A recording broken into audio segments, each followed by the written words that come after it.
Hello everyone, this is Dhruv from Edureka and I welcome you all to this session where I will be talking about hypothesis testing statistics. So without any further ado, let's take a look at today's agenda.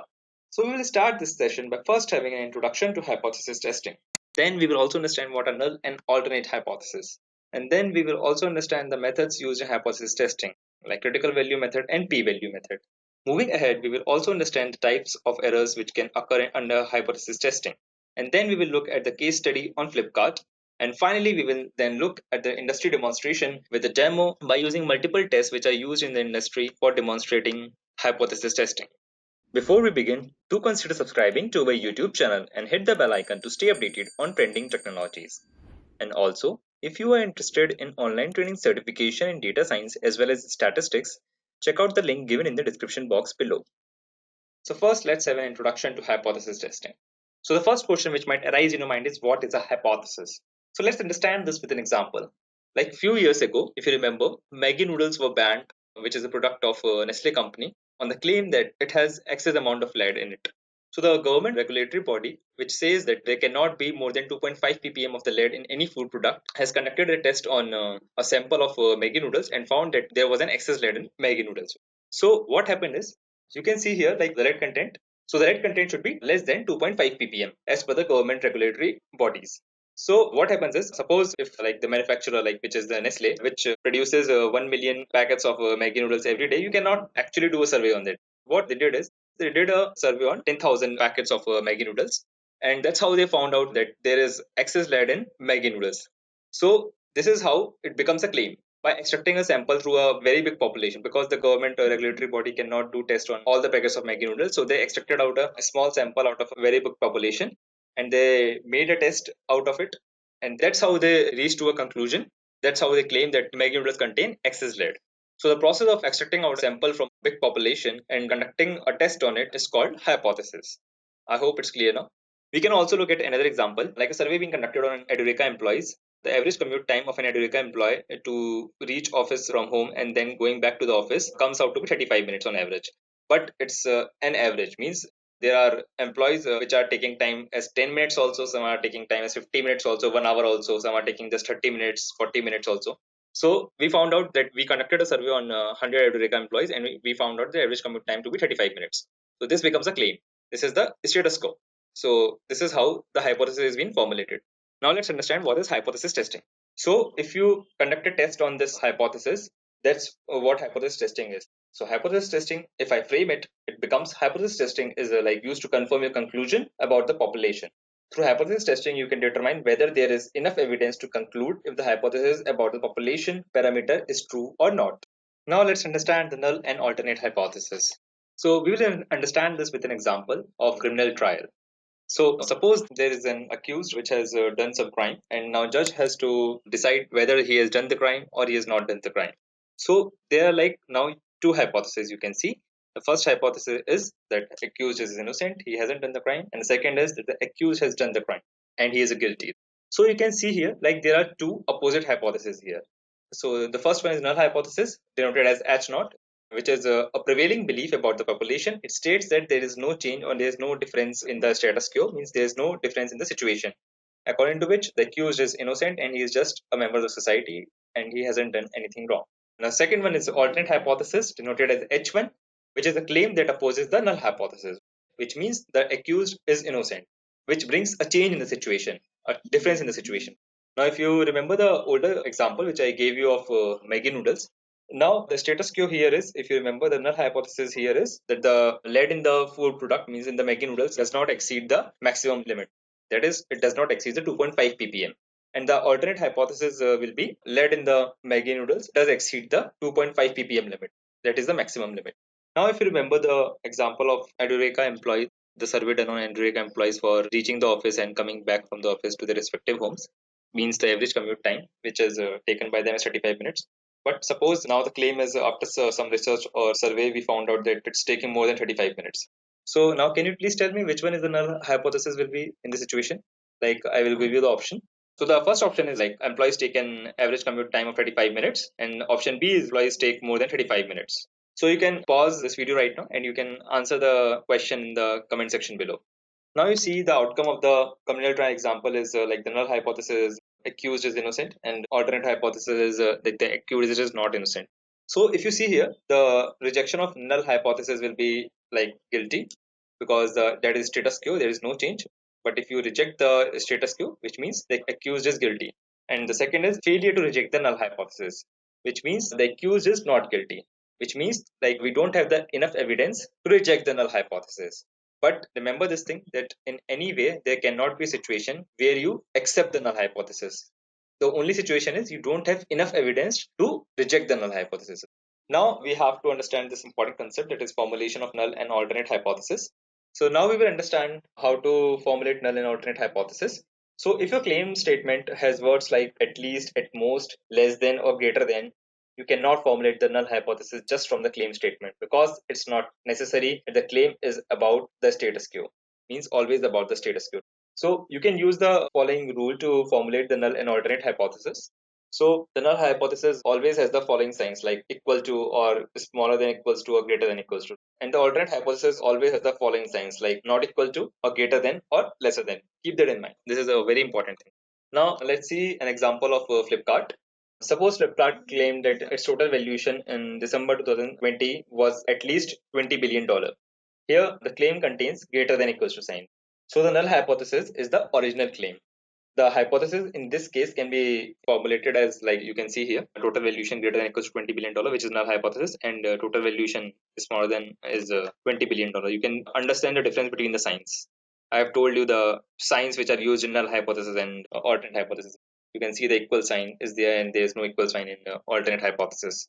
Similarly, in situation 2, you can like Flipkart claim that the total valuation in December 2020 was greater than $20 billion. Here the claim contains greater sign. So the null hypothesis is the complement of the original claim. So the hypothesis in this case can be formulated as you can see like total valuation greater than $20 billion, which is alternate hypothesis, and total valuation which is smaller than equals to $20 billion is null hypothesis. You can see the difference between the signs. To summarize this, you cannot decide the status quo or formulate the null hypothesis from the claim statement. You need to take care of the signs in writing the null hypothesis. It always has to be formulated using not equals to, or greater, or smaller signs. Once we have formulated the null and alternate hypothesis, the next most important step of hypothesis testing is making the decision to either reject or fail to reject the null hypothesis. We will understand this with the critical value method. So we take here the example of archery. Now suppose there's a friend of yours named Aviral who likes to brag about his skills of archery, and he told like he has scored 70 in archery. But you doubt his claim because you have a perception that he likes to brag about. So you have this perception of Aviral that he usually brags, so you doubt his claim. So you can see like Aviral's claim here is that he scored 70. That is the status quo, means that is the null hypothesis. So for clearing your doubts, just for the confirmation purpose, you played a match with Aviral. So you played like over 5 games of archery with him, and you find that the average score of game is 20. So which is like less likely to believe actual claim of Aviral if he gets 20 as the average score, because 70 is like far away from 20. So you can like reject the null hypothesis. But suppose the average score of 5 games is like 65. In that case, you more like to believe his claim because it is near to 70. Or if it is more than like even 70, like suppose he got 80 or 90, in which case Aviral is like underestimating himself. So we can see this graph here. So you can say like the status quo is 70. Suppose like the score, we can say for the 5 games he got a little lower, like we can say around 55, 60, or say 50 we got. We can say like he scored around 50. Now we have to understand like that we can reject it or not. So there's a critical point where you will reject the Aviral's claim, or there's a critical point above which you will like accept the Aviral's claim. So we say these points as lower critical value or upper critical value.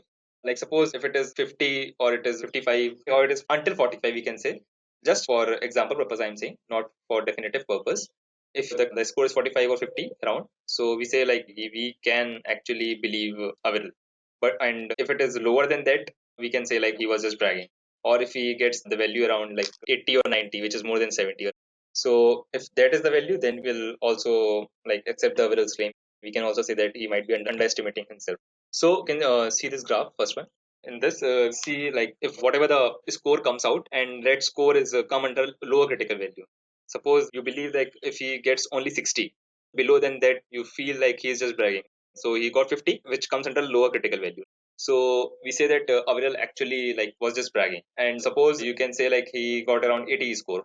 So you can say, okay, you are believing in him. But if you say, like, suppose he got score of around 90 or 100, which comes under upper critical value, so you feel like he is just underestimating himself. So in that case, if the research hypothesis means alternate hypothesis value comes under lower critical value, upper critical value, you reject the null hypothesis. And in the similar manner, if these values doesn't come under lower critical value or upper critical value, we say it comes under acceptance region, as you can see here. Like 50 comes under acceptance region, so we accept the Averell's claim. So in such a situation, we fail to reject the null hypothesis. So these kind of tests where we have like both a lower critical value and upper critical value, these kind of tests we say it as two-tailed tests, which are mostly used in healthcare system. Like suppose there's a medicine in which the paracetamol drug is required, but there's certain amount of quantity is required. Like paracetamol, which is used for curing pain and fever of a patient, and we require like 500 ml for curing it. But suppose drug present in the medicine is just 300 grams. It will like decrease the efficacy of the medicine, and it might not be useful for the patient. And like suppose there is a increase in the value of the drug, like suppose there is 700 gram or 100 gram, that can like do side effects to the patient. Maybe it can like cause diarrhea or maybe cause other problems. So which is not a good thing. There is both lower critical value and upper critical value for that. So there should only be 500 grams of paracetamol, not more than that, not less than that. So that's the critical point. Now the second one is lower tail test. So lower tail test and like upper tail test both are there. You can see how their graphs are shown. So these kind of tests are usually used in manufacturing companies. Like we have taken the example of Maggi noodles, where the government regulatory authority found out that the lead content in Maggi noodles has exceeded 2.5 ppm. So there is one kind of test. Like in this, you can see like there was an upper critical value. Like if it exceeds 2.5 ppm, that comes under upper critical value. There are like three kinds of tests in it, as I've explained to you, like two tail test, lower tail test, and upper tail test. So you can see like in lower tail test, the rejection region is on the left side, as you can see on the left side of the graph. And if you see the right side of the graph, you can see the rejection region is on the right side of the distribution. That is for upper tilt. Now that you have an idea of acceptance regions, critical values, low critical value, upper critical value, and different types of tests, let's have a different example to have a better understanding of critical value method. So assume that you are the owner of multiple AC stores. You want to know about the mean demand of AC units per month per store during summer. Till now, you have been ordering 350 AC units per store per month based on the historic demand. But now the meteorological department has said that there will be intense heat waves. So you anticipate that the demand might go up. So you want to check your assumption that the average units required in 1 month will be different from 350 units per store. So in this case, you are assuming that 350 units is the average number of units that are sold every month. When you are trying to visualize it, you use a histogram and the means comes out to be 350 approximately, like you can see here. So this becomes the mean or average of population. So next you will define the null and the alternate hypothesis. You start with the null hypothesis, that is the assumption about the status quo. So you assume that H naught is true, and this implies that your population mean is still equal to 350. In this AC hypothesis problem, the assumption is that the average demand for the AC units per store in 1 month is 350 units. So your null hypothesis H naught states that the mean demand of ACs is 350 units per store every month, as you can see here in the graph. So now that your null hypothesis is clear, the next step is to state the alternative or research hypothesis. So H1 is the opposite of H naught, which means like the opposite of null hypothesis. So it challenges the status quo. This is the assumption that you try to prove, and you should examine all evidence with respect to H1. In your AC sales problem, H1 is that the population mean mu is not equals to 350. You should always examine the evidences with respect to alternative hypothesis, not with respect to null hypothesis. So now you need to formulate the hypothesis. So the first step would be to, in formulating the hypothesis, is that H naught is equals to 350. So there's like no change in the status quo, and H1 is not equal to 350, which, as I explained you, like status quo has changed in alternate hypothesis, which actually is just opposite of the null hypothesis. Now you need to find the critical region for it.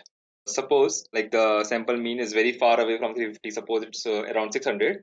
So you can easily say that it lies in the upper critical region, and you can say like you can easily reject the null hypothesis here and accept the alternate hypothesis.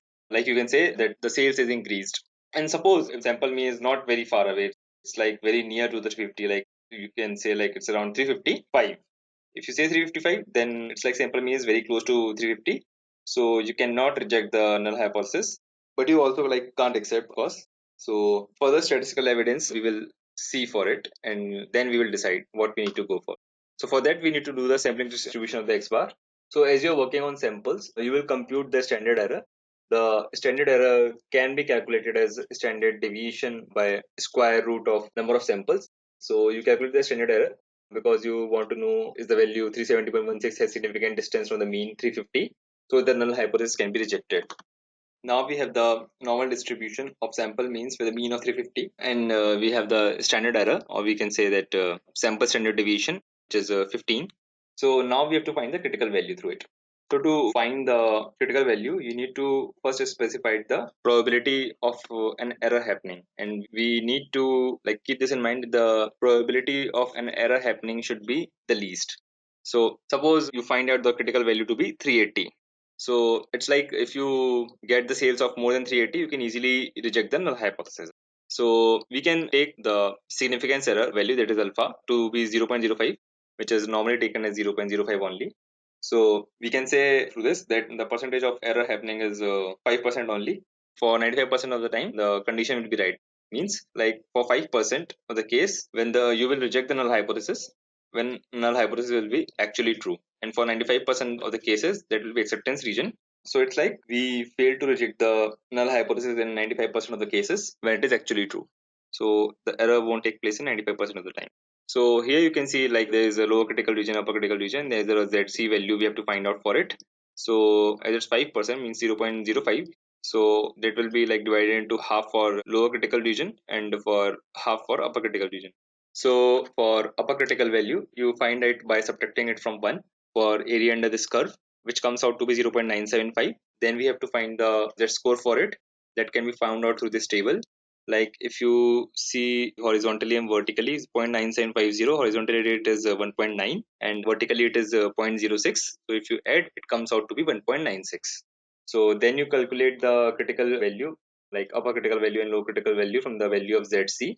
So that you can calculate through this formula, like critical value equals to mu plus Z score into standard deviation of the sample. Okay. So you can see like upper critical value comes out to be 379.4, which is under the acceptance region, and LCV comes out to be 320.6. So as you can see, like the sample mean is less than upper critical value and greater than lower critical value. That is, it is in the acceptance region. So the final decision is that we fail to reject the null hypothesis. Means null hypothesis is true. So we can say that sales will be like equivalent to 350. So now let's understand in a standard form like the critical value methods. So after formulating the hypothesis, the steps you must follow for making a decision using the critical value methods are as follows. You can see like you have to calculate the value of Z score from the given value of alpha, mean significance level, which we have taken as 0.05. So like you can see like 0.05 is given as 5% is not specified in the problem. So then you have to calculate critical values like upper critical value and lower critical value from the value of ZC, and finally make the decision on the basis of the value of the sample mean X with respect to the critical values, means upper critical value and lower critical value. I hope this made you understand the critical value method. So apart from critical value method, there's other methods as well to reject the null hypothesis or failing to reject the null hypothesis. So we will look at one of these methods, which is p-value method. So we will now find the p-value for the same AC sales example. So you can see the p-value is the shaded region from the gray area region.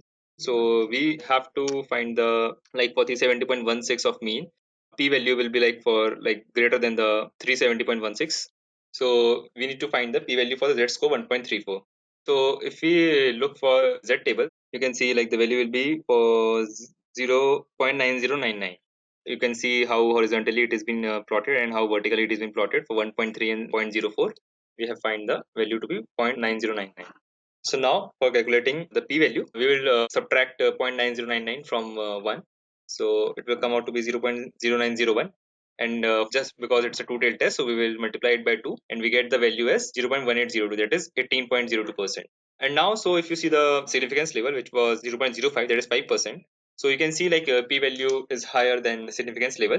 So we can now easily say that we cannot reject the null hypothesis. So the final decision is that we fail to reject the null hypothesis. So after formulating the null and alternate hypothesis, the steps to follow in order to making a decision using the p-value method like we have understood in the process is that we have to calculate the value of the Z score for the sample mean point on the distribution.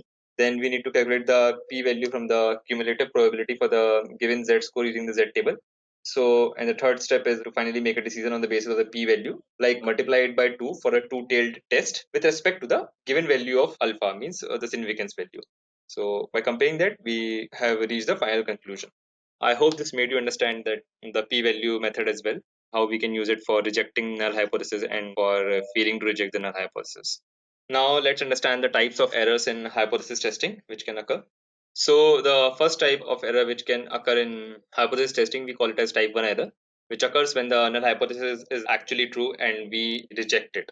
So if you remember the criminal trial example, so we need to have all amount of concrete evidences to prove that accused has actually done the crime. Suppose judgment for the crime is a death penalty, just suppose, and if we like if the judge doesn't get all the proper evidences and he give the judgment as a death penalty, and somehow like those evidences doesn't prove that he is accused, and suppose in reality the accused is actually innocent and he gets the death penalty, that will be a very big error, so which can actually affect the society a lot.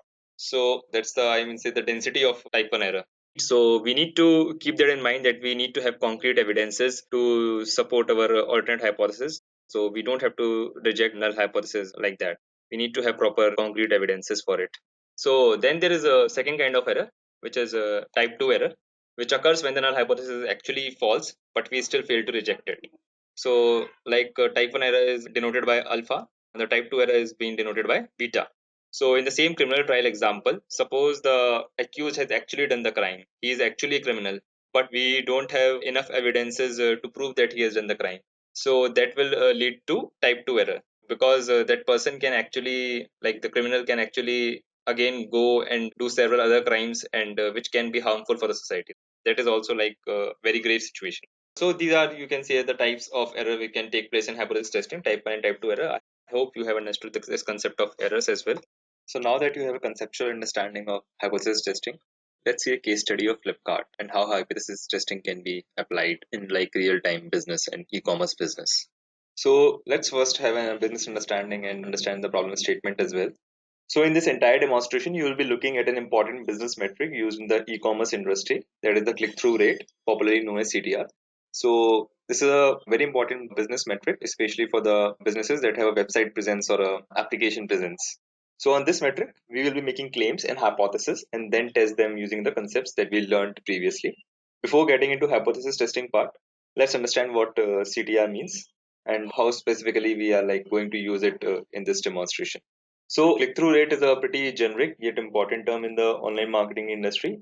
In plain terms, it measures the action rate of some entity, may it be a banner ad or a like a homepage for some website, or we can say if there's an ad tech website. So like people, if people will be opening a certain course and applying for it, so those are like action rate of that course of that entity.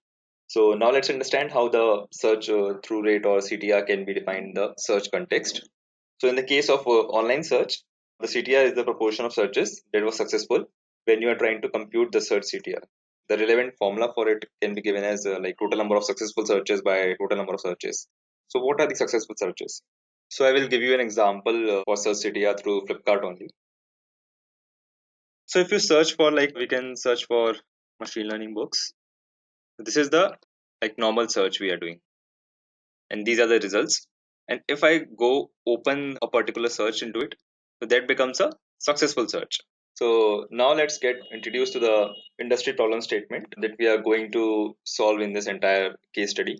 So suppose that you are a data analyst at Flipkart and you works with a product manager, and that product manager claim that the search CTR has increased from 35% to 40%, and you will be trying to test this claim using the concepts of hypothesis testing. So let's dissect the problem statement a bit further, which will help us in hypothesis formulation as well. So to summarize this problem statement, we can say that the product manager is like claiming that the average population search CTR is 40%. That means out of 100 such searches on Flipkart website, around 40 searches will like result in conversions, means in successful searches. So using this, we can like formulate the hypothesis, means null and alternate hypothesis. So according to the giving claim, as the search rate is 40%, which means null hypothesis will be 0.4, and the alternate hypothesis, which means we are going to challenge the claim. So the alternate hypothesis will be H1 like P not equals to 0.4. Now we have taken this data of 14 days. It's like a sample, we can say. And in this, we can say like on day one, it has like 38% and 37% day two. And but on some days, we have 44% as well, 43%, 41% as well. So for the 14 days data, we have taken for the formulation for further like backing up of our research hypothesis. So now you must be thinking we can like go ahead and conduct the hypothesis test directly on the given data. But think about it for a while. Like which data exactly are you going to test the hypothesis on? Is it the CTR of 1 day, 1 week, or multiple days? Since the data is varying a lot across all days, how do we ensure that the sample is a random representation one? Because we need to have a appropriate representative sample. Let's understand how to choose the representative sample. So do you think like we need to take the data in a manner like it should show like 40% CTR rate on every day? That's not possible, right? That's not happening. So we will of course take the data where like on some days there will be like 40% CTR rate, there will on some day 35%, there may be some day 45%, and it will vary somewhat. On weekday it will vary, on weekends it will vary, right? So according to given claim, population mean for the given search CTR is 40%, or we can say 0.4. Now the sample we have seen can show variation and may not be exactly equal to the value that is 40%. So it is only that on an average, when you compute the mean CTR for several days, that will bring the search CTR average to be like 0.4, means 40%. So now once you have understood this concept, you need to know which distribution you need to look at. So, like, do you need to see the population distribution or sample distribution, means some different samples? So now that we have understood that we have to focus on sample mean, we will finally compute the sample parameters for the given sample data. So we see that like we can see the CTR it's varying, and we see like for every day there are like normal searches which happen around 500 500. We can see for day one, day two, and then on some day it happens to be 600, some day it happens to be 800. So it's like that. So we can see here the clicks as well. The successful clicks means we can see successful searches. Those are 190, 185. On some days it is 2, 312, 175 as well. So we can see the total searches are like 7,400, and clicks come out to be 2885. So for the 14 days, come out with the average search CTR. That is the total number of clicks out of total number of searches. So which results in 0.39 as the average search CTR. So therefore, like we can say the sample mean comes out to be 0.39 and sample size is 7,400. So we can say like we have taken a sample of total searches of 7,400. So that brings the sample size to 7,400. So next step is we need to compute the test statistic. So now that we have the required sample parameters, we need to compute the test statistic for the given sample. For this, we need the sampling distribution standard deviation as well. So let's say you are given the population variance as 0.24. Now let's go ahead and compute the sampling distribution's standard version. Note that you are already given the population variance of 0.24. So from this and the given sample size, you need to compute the sampling distribution standard deviation. Recall that from the central limit theorem, the formula for sample distributions standard deviations comes out to be sigma by root n. So we can say that sigma square, which is population variance, is 0.24. And as we've already found out the sample size, that is n equals to 7,400, thus the sampling distribution standard deviation is computed as sigma by root n, which comes out to be 0.006. So thus we have calculated the sampling distribution standard deviation given from central limit theorem comes out to be 0.006. So now let's go ahead and calculate the test statistic for the sample, which you know will be its Z score. So Z score, as you know, like can be calculated by the following formula, that is x minus mu by sigma by root n. Now for the given problem, we have the parameters as follows. We can say like sample mean is 0.39, population mean is 0.40, that is claimed by the project manager as well. And sampling distribution like standard deviation, we have got 0.006. So substituting the values we get like in the formula, that is x we have 0.39, mu is 0.40, and sigma value is 0.005, means 0.006. We can see the sigma by root n value, that is the sampling distribution standard deviation, that is 0.006, and we get this value as z value, that is 1.756. So this is the test statistic of our sample data. Next method is we have to find the critical region, and we already know like what is alternate and null hypothesis, as well as the population variance, that is 0.24, as well as the sample mean to be 0.39 and sample size to be 7,400. That is what we got from the test statistics from our sample data. Second crucial parameter that we need is the level of significance of alpha. That is like how much the results can deviate. So the level of confidence or alpha is the maximum permissible limit to which the sample can deviate. And for the given test, we can take it as 0.05. It's like a industry thumb rule, we can say, taking the alpha value to be 0.05. But sometimes if you have other situations and conditions that are different from them, then you can have a different alpha value as well. But here we don't have any such conditions or situations which can affect our significance level. So we have just taken it as 0.05. So using this, we can find the critical region for the given test conditions. So for finding the critical region, you need to use the value of alpha, means the significance level, as well as the given null hypothesis as well. Since it is a two-tailed test, so we need to have a cutoff range as well. So this cutoff range will be divided into two. So as we have 0.05 as the significance level, that will be divided into two. So that will bring us two regions on the left side and the right side, that will be lower critical value and upper critical value. So that will be divided into 2 by alpha. So that will comes out to be 0.025. So if your value comes under 0.025 on the left side or the right side, then we can reject the null hypothesis. But as we saw that our value is 0.39, that comes out to 1.756. That doesn't come under the critical region. So it's become easier for us to make the final decision based on the given hypothesis. So now that you have found the critical region, you need to check where your test statistic lies, and based on that make the decision. So on the basis of our evaluation of critical region, and on the basis of Z score and everything, we have found that we can't reject the null hypothesis. So therefore we can say that we haven't found enough statistical evidence to disprove the product manager's claim. So this is about the finding the critical region. Now, other than finding the critical region, we have another approach, which is the p-value approach, to do the same as well. So let's go ahead and use that approach as well. So here you will be doing the same hypothesis using an alternative procedure, that is the p-value approach. So this is the most common way of finding the significance of test results in the industry.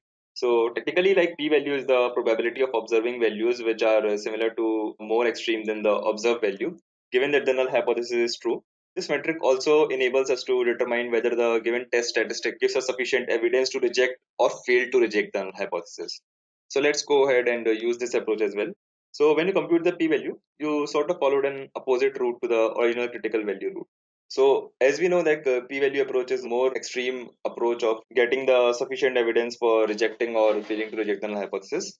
So on that basis, we can get more extreme limits. So we can get it like here for 0.39, and similarly on the right side as well. On the left and right side, we have got more extreme limits. So now we can compute the p-value.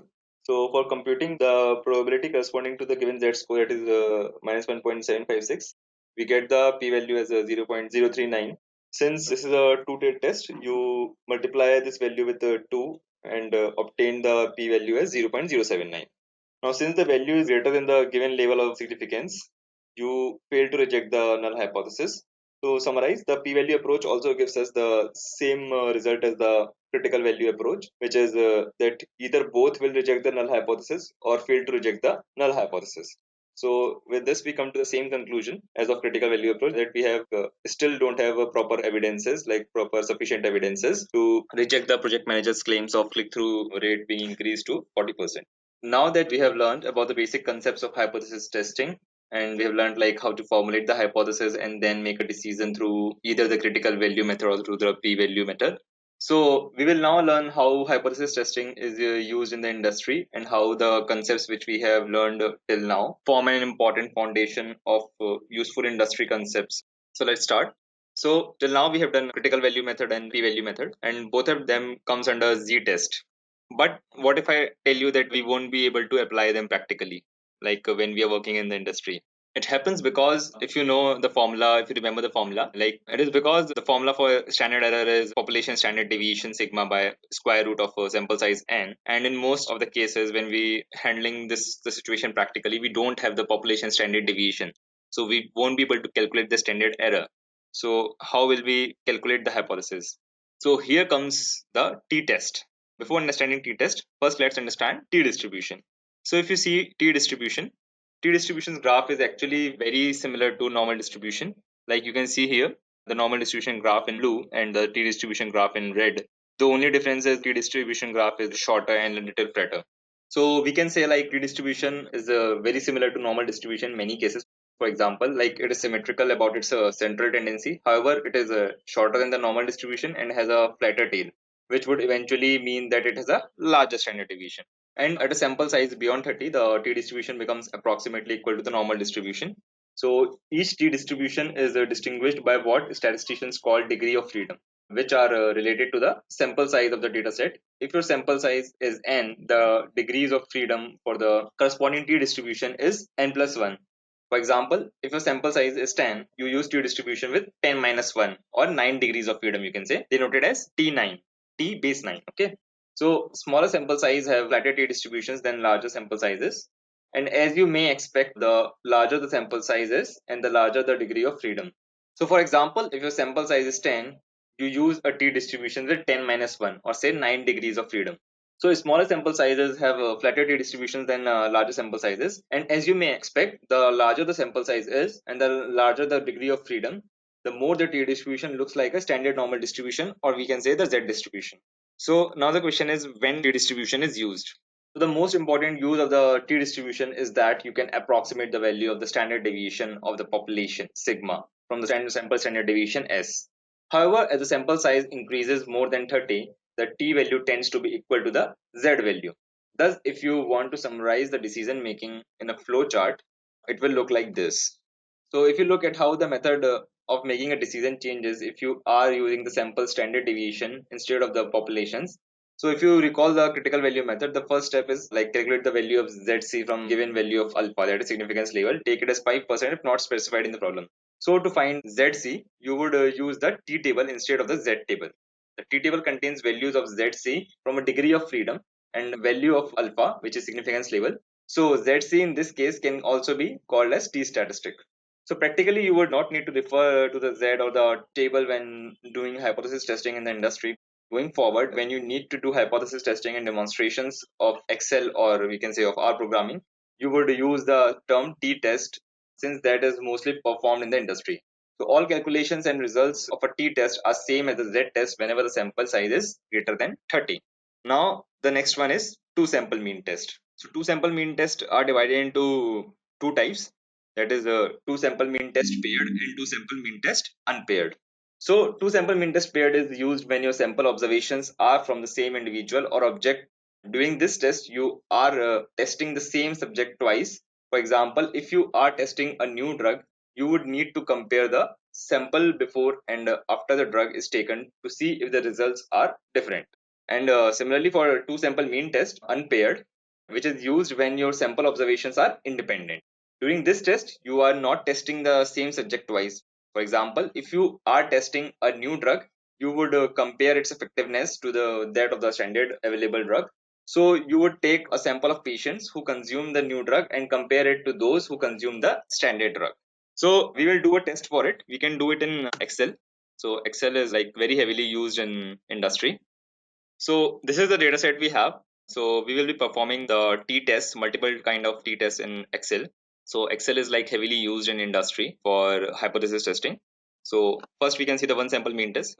In one sample mean test, we have the commute time of Edureka employees. We have taken the data of 32 Edureka employees, and we can see like how much time the employees are taking for like reaching Edureka office from the respective homes and then reaching back to their home from the office. So we can say like this is the all the data for 32 employees, and this is the hypothesis mean, which is 35. That means we can say the null hypothesis, but we need to like do our research along with the statistics. We have to come and prove the alternate hypothesis, whatever claim we want to make, like whether it is 35 or it is not. That is just simple. We have previously seen in our like p-value approach and critical value method also from our basic concepts which we have learned. We have learned how to do it. So this was the one sample mean test. Now let's see the two sample mean test paired, which we just talked about. So here you can see that there's a commute time for Edureka employees given for day one and also for day two for the same employees. That's why it is being told paired, because if you see the sample size is same and also of the same person. Like there's a person A, it has a commute time of 27 on day one and a commute time of 23 on day two. Similarly for person B, the same commute time of like 43 for day one and 42 for day two. So now what we have to do is we have to check for whether the average time is equivalent to like we have taken the average commute time to be 35. So if it is coming 35 or not for the day one and day two, and we will find the difference actually. The difference should be zero actually. That then only the null hypothesis will be correct. So how we can do is, if you know, like there is this option of add-ins. You can search for add-ins in Excel. It is add-ins. You open the add-ins and you will find this option of analysis toolpack. Just select this one and click OK. And when you do that, you will find data option that there is a data analysis pack which has been added. So you open this. So you can see like different types of tests and different types of statistical methods are given here for checking. So here you can see like t-test paired two sample for means is given. This one we have to select because we are checking for two sample mean test paired. So we'll go OK and we will select the range. So it's here. So range is from here to down. This is the range, and variable 2 also range we will take. Just select here. Okay, and hypothesized mean difference should be 0, right? So we will take 0, and alpha value is 0.05. And output, you can also get the results in a new sheet, but other than that, you can also select the output range as well. In that way, you will get in the same sheet. Output range we can select. So I will select column E and F. So that is the output range, and just click OK. So you got the results here. So you can see like as just given as pair two sample for means, and then mean you can see like there's a little difference in mean for variable 1 and 2. And just a second. So other than that, the variance is also given, observations also, like you can cross check from here like how many samples are given in variable 1 and variable 2, so they are same. And Pearson correlation is given, and DF is also given, T stat is given. Also, like if it is a one tail test or two tail test, in that way P value is also given. So you can see like even in one tail and two tail, both the values are larger than 0.05 and like 0.025 as well for two tail and one test in reference to that. And so we can easily say that if comparing the values of one tail and two tail test are higher. So we fail to reject the null hypothesis, and we don't have enough evidences to reject the null hypothesis. So that is the two sample mean test paired. Now let's come to two sample mean test unpaired. In the same manner, in what the difference in this one is, you can say like this is the commute time of team one. We can say of like this is for Bangalore, for Edureka of employees in Bangalore, and for Edureka employees in New Delhi. Like in Edureka employees in Bangalore, the commute time is 27, 43, all these things are given, but it is not related to team 2, which is in New Delhi. So it's not of the same person. So that's why we say it as unpaired, because both the values are not related to each other. So in the same manner, we can go and open the data analysis package. So there are like two things. If you are sure about the equal variances, you can select, but right now I'm not sure. So I will select the t-test two sample, assuming unequal variance. So we'll just select this, and we will select the variable range. And similarly for second one, we are selecting this variable range per second. So for variable 2, we will select the range. The mean difference will be 0 here. We want in the output range, so we will select the output range as well. So let's select this one. So that's it. So now you can see like the mean variance and everything, like there's a significant difference in mean, and you can see the variance as well and everything. And for one tail test there's a value of 0.01, for two tail test is 0.02. So you can see like there is significant difference in that, and it's also like lower, the value of one tail test and two tail test are lower than the 0.05 and 0.025 as well. So we can say like we are able to reject the null hypothesis here. So now let's move back to the third kind of test in a t-test, and that is two sample proportion test. So two sample proportion test is used when your sample observations are categorical with two categories. Like it could be true or false, one or zero, yes or no, male or female, or we can say like success or failure. And there are like different other categorical examples. So for example, if you're comparing the effectiveness of true drugs, you would define the desired outcome of the drug as the success. So you would take a sample of patients who consume the new drug and record the number of success and compare it with successes in another sample who consume the standard drug. So we will also see its demonstration in Excel.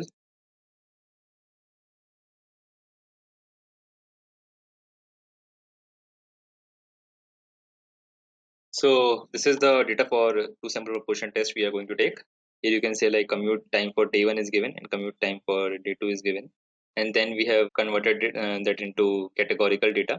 So if the commute time is less than 35, it's 0. And if it is more than or equal to 35, it is 1. So it's like the commute time is given in such a manner that if it is more than 35, it is 1. And if it is less than or equal to 35, then it is 0. So the data is given. So here, but how we will gonna make the test, like execute the test here? This time we are not going to use the data analysis package. And there's one more thing called Excel stat. And for that, you can simply search for Excel Stat, and you will get it for 30 days. So you can get a free trial of Excel Stat, like it is a 14-day free trial. You can click here and you can get it added to your Excel. So I already have it added in my Excel. So I will just go to Excel Stat here. Here, this is the place where it get added. So you just have to start the Excel Stat. First time when you click, it just process, and then again you have to go to Excel Stat. Then you can just go to test a hypothesis, and that you have to go to parametric tests and select the test for two proportions. So you have to select the frequency for it.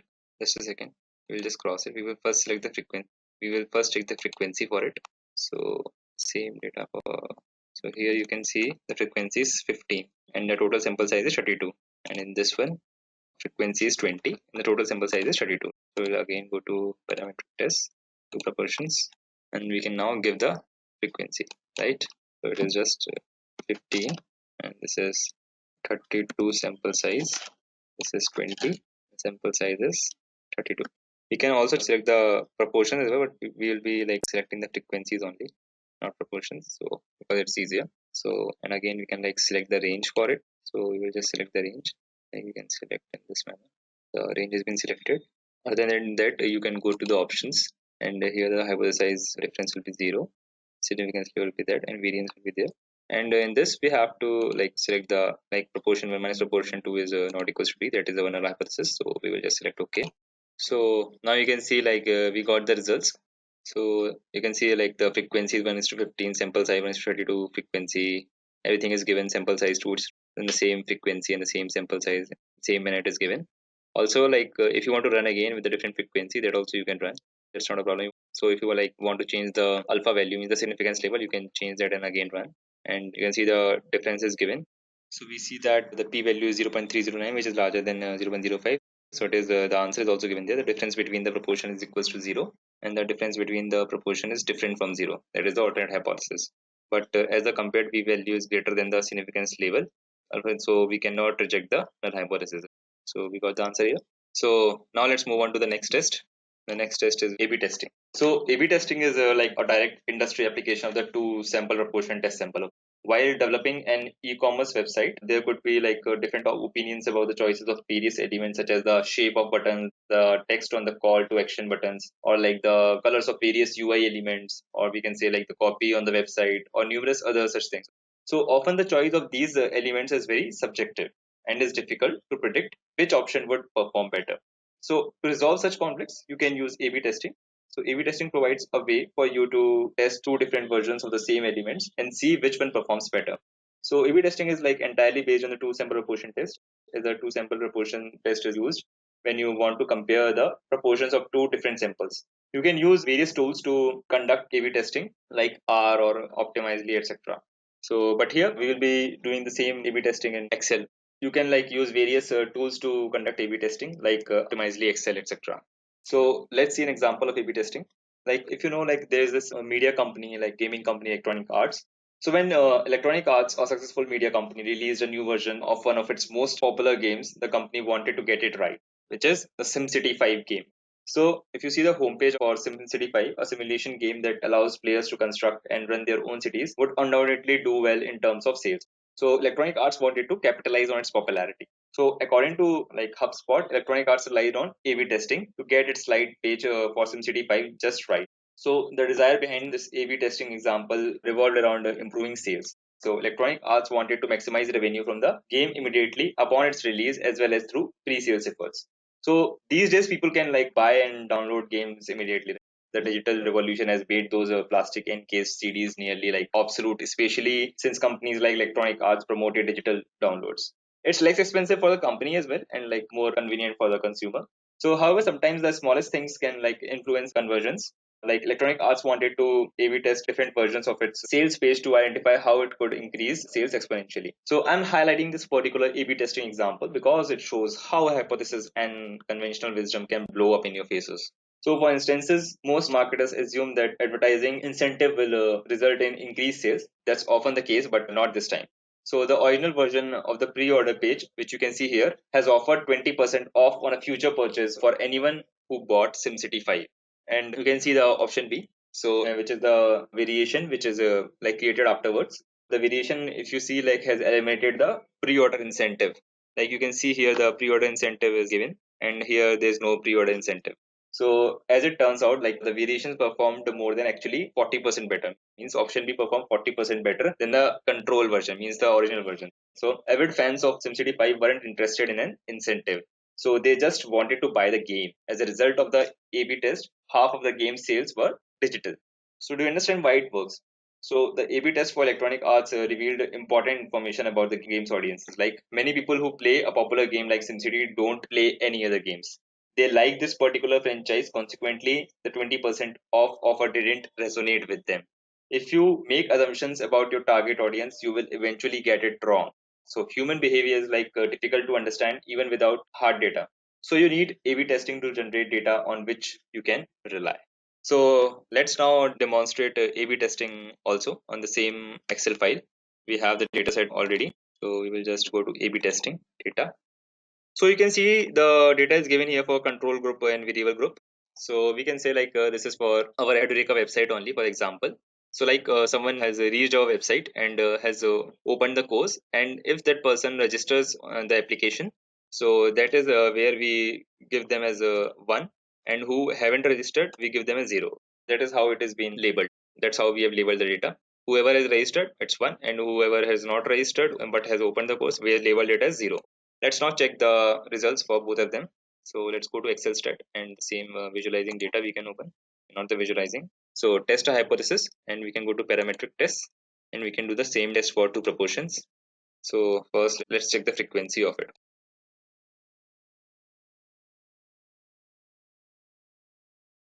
So you can see the total sample size is 2620, and sum is 618. So we will just select it here. We will just copy it here, 618 and 2620. So similarly, we will do the count for variable 2 also, and we got like 601 and the frequency, and the 2380 as the sample size. So we will just go to test a hypothesis, do parametric test, test for two proportions. We will just fill the values here, 618, and this is 2620, this is 601, this is 2380.